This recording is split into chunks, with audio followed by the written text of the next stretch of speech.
I'm Big Tom Allen, and I suppose you're wondering why we've gathered you here today. It's time to reveal the draft order for the 6th season of the Spank Bank. Alongside me is our fearless leader, our reigning champion, and the sheriff of the Spank Bank himself, Mr. Jack Kelly. Thanks for having me, Tom. Let's eat some pussy. Don't you worry, Coach. There'll be plenty of time for that. But first, it's time for some analysis and predictions. I want to dive right into it here.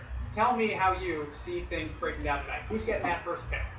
Well, you know, a lot of people think that it's primarily luck. It's just luck of the draw, ping pong balls coming out. I tend to believe that scrappiness, the whole stick-to-itiveness has something to do with it. You know, I have a feeling certain teams who know how to scrap are going to come out on top. In particular, I think Bell's bottom bitches are going to be picking early. It's a scrappy team right there, Coach. They know how to scrap, as does Dirty Rubens, a very scrappy team. A team most people don't see making that playoff run, but every year they're in the mix at the end. Let's segue into the regular season now. I want to know how you see sort of the standings breaking down. We're just basing this on keeper quality and inherent fantasy manager skill.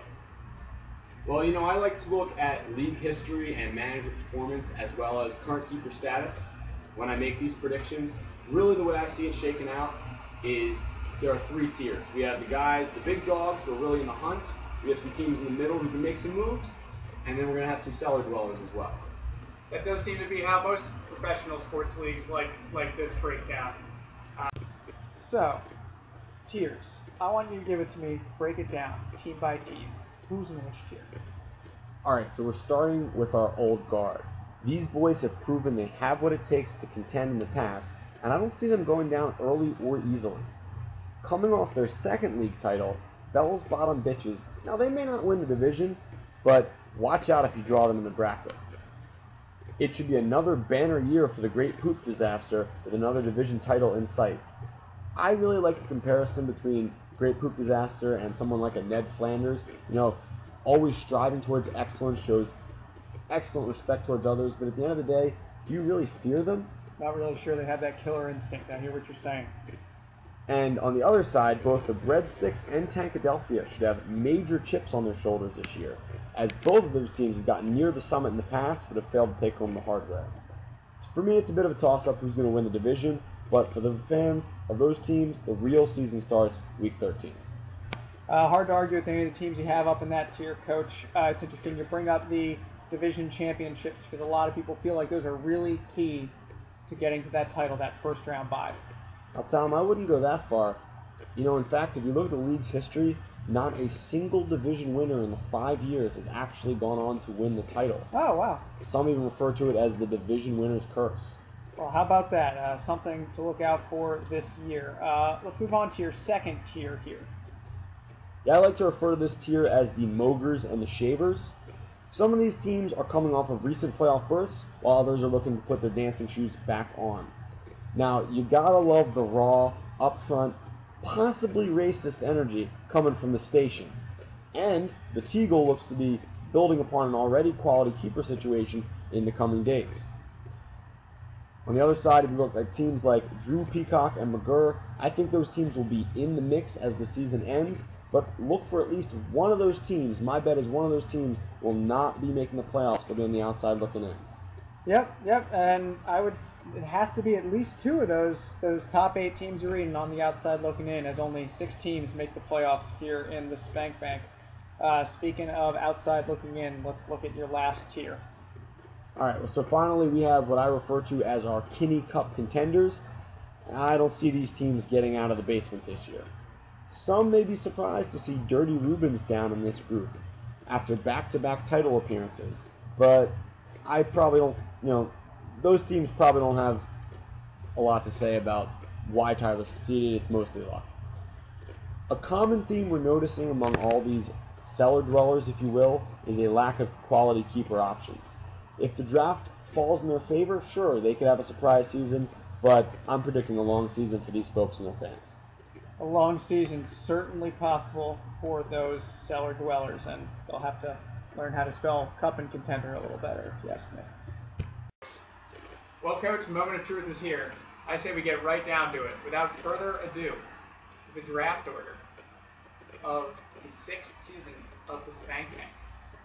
We're going to kick things off with the 12th pick. Will be Keith Stearns' Fart in the Breeze. A rough draw for a team in Coach Kelly's third tier here. Hopefully they can get things turned around. Yeah, and coming up right behind them with the 11th overall pick, we have the Washington Breadsticks. My instant reaction is a pretty good manager to be drawing at that position, almost Belichickian. Really doesn't care where he's drafting, can make it work from the 11th spot. So a lot of teams like the snake, get 2 picks close to each other. It's much less stressful. Yeah. Moving on, picking 10th will be Andy Moog's Drew Peacock's Liquid Heaven. Again, another team, not quite in that top tier you talked about. They'd probably like to be picking a little earlier. We love to see that. You love to see that. Coming up, speaking of love to see that, number 9, we have Dirty Rubens. Picking at the 9th spot in the draft. Poor Ruben. Number 8 will be Mike Kinney's Tankadelphia. Despite all that tanking, not able to secure the top 3 pick he was most likely hoping for. Hopefully he'll at least get some separation from his twin in the draft order. And you know what? Particularly ironic because Mike has spent much of his life chasing Scott, following his coattails, and immediately ahead of him we have Revenge of the Teagle at number 7. Not bad. You hate to see that. We'll get more into it, but the 7th pick, not a pretty history there. Number 6 will be McGurr's McGurr.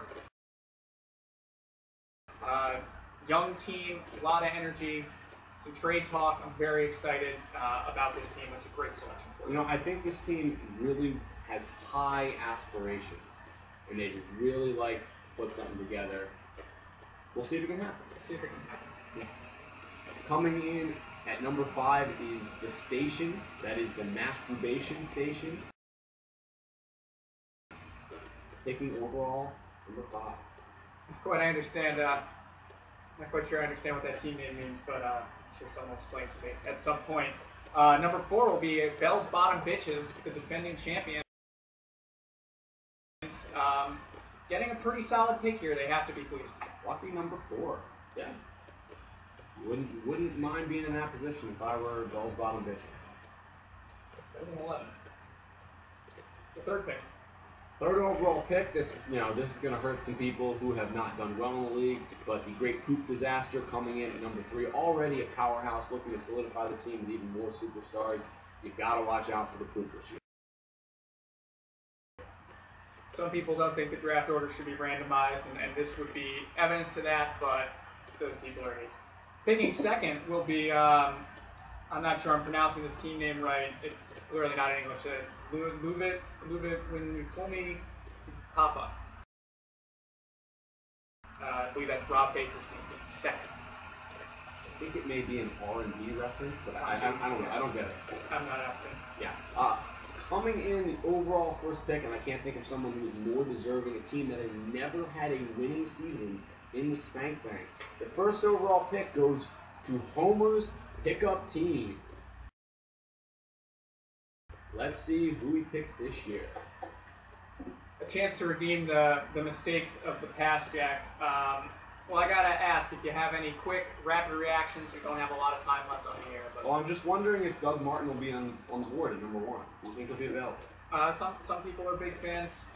Some teams have shown a proclivity towards him. All I can say is that you have to feel for fans of the Teagles. I mean, they've endured so much pain over the last 2 years, and to get stuck with Satan's selection, number 7, that we all know. Satan's 7.